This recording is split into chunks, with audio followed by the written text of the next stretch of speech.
Magluto tayo ng pork and chicken adobo.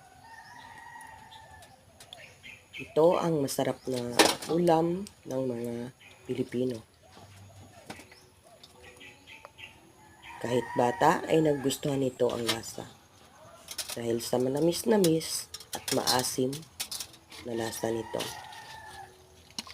Gawin natin, i-marinate muna natin sa tuyo, asin, at saka paminta bago natin siya lamas-lamasin saka igisa pagkatapos.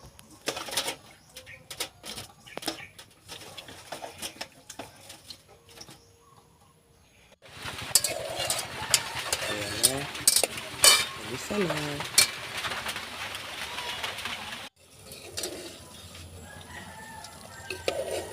Luto na ang ating pork and chicken adobo.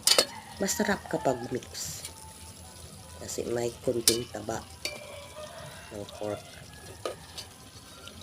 Tara, tikman mo.